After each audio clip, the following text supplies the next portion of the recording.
What's up, guys? Just got over here to Brian's shop. He's over there still working on paint stuff on his.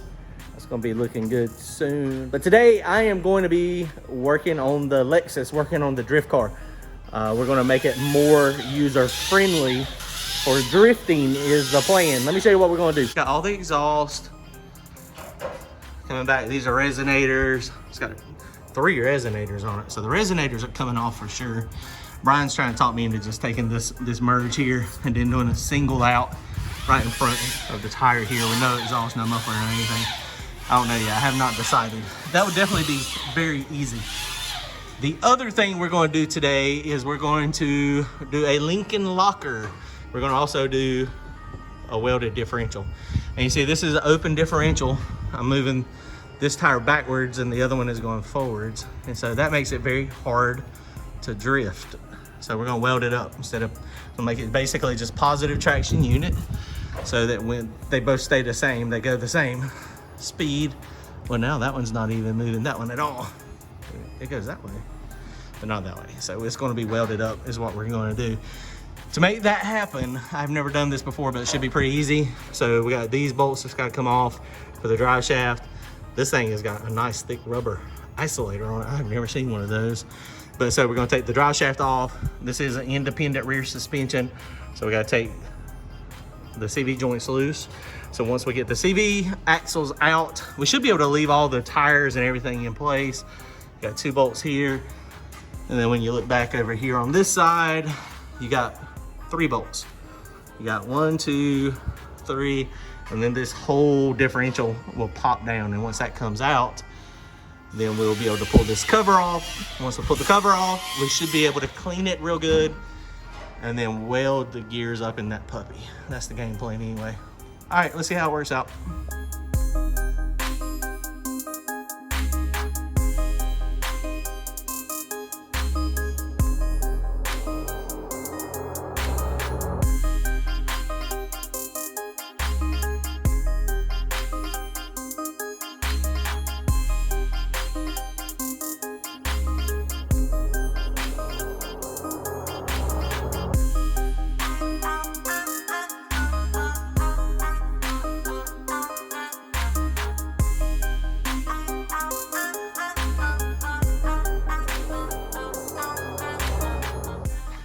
All right, we got it out.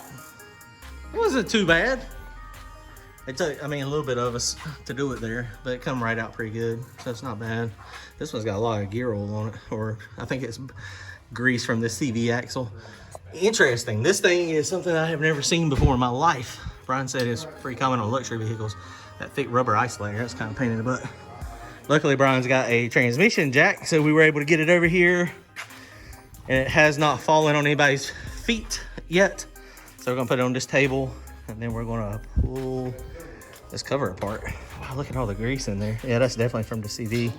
Something else I've never seen before. Look at this, it's like a little pilot hub for the drive shaft to make sure that it's perfect. Interesting. So you can see I'm spinning this and only one is spinning. Now listen to this, if I spin this, it's hard, you can't really hear it. It was, the spider gears are clicking like crazy. Oh, that's where he's got it. Got the chain on it out. Okay, so let's take this thing off. Put it down over here real fast and keep on going.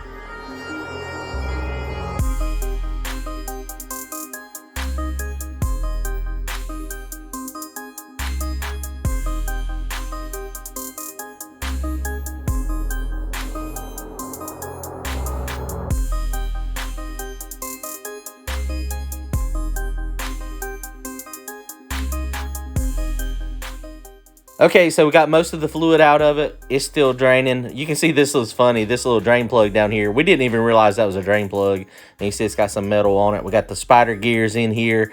And then to the left, the great big gear. That's the ring. That's actually part of the ring and pinion. So that's not what we're going to mess with. But these little spider gears here, that's what we're going to be welding all together.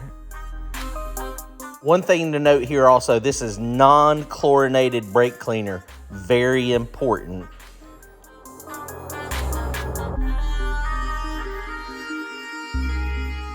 Okay, so I got this thing mostly clean. There's still a little bit of gear oil dripping out. This thing's huge.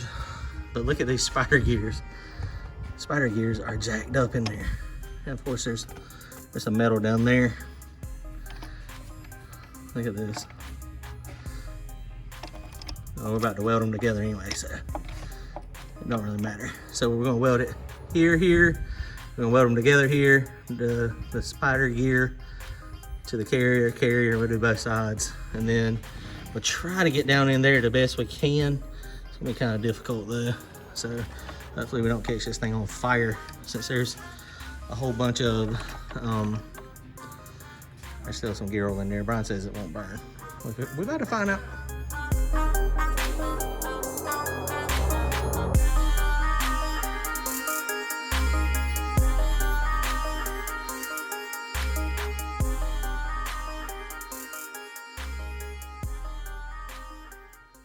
Okay, so we got this thing welded up. It's welded up pretty decent.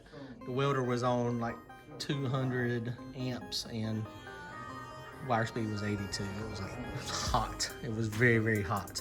It was burning it in like crazy. And you can see it's got a little bit of splatter way back down in there. This one you can't really get too way down in there, but I think I got it pretty good. This side over here 100% is never going to move again. Side over here possibly, but it's welded pretty good up there. I got lots of weld on it. Hopefully it's going to hold though. The other side is the same way. It's kind of hard to turn it. It's real dirty.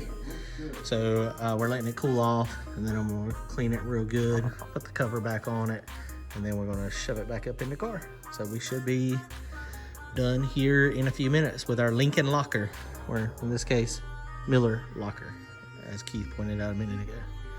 Lincoln locker. See how it works.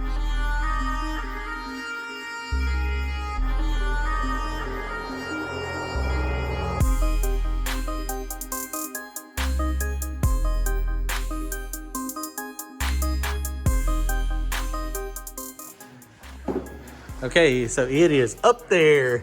Wasn't too bad. These were a little bit more difficult getting back in there, but they are in there. Put 1.5 quarts of oil in here, turn it over on the side, put it in through the drain. It does not appear to be leaking. Everything is back.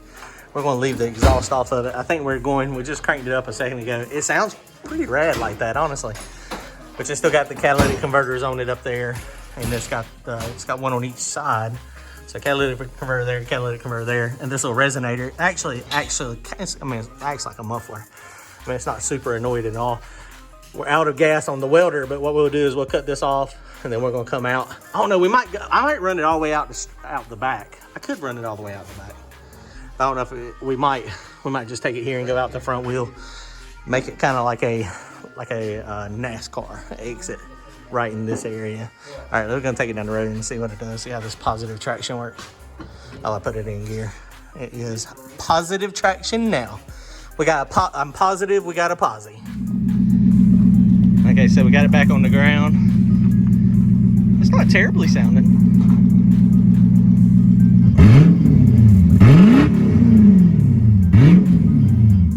It sounds like a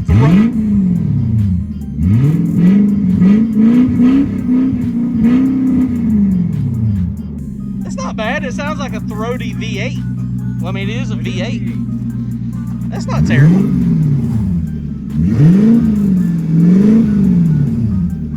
All right, we're gonna take it for a quick ride.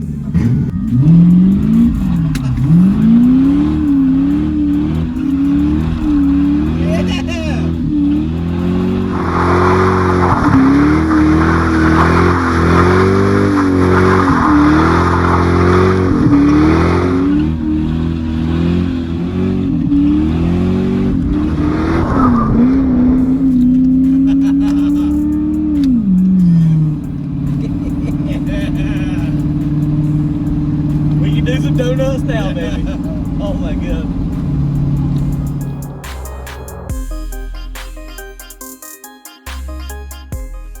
All right, guys, well, that wraps it up. Everything seems to be working fine. We took it on a little joyride to Mexico, doing a couple donuts. What a fun. Everything I learned last time at our drift session is now out the window, because it is, man, positive traction makes a huge difference. So everything I learned is out the window, but it's cool. I think we're gonna be able to drift it and spin it around and do donuts, and it's gonna be a blast. It's gonna be fun. All right, guys, y'all comment, like, and subscribe. We'll see y'all soon.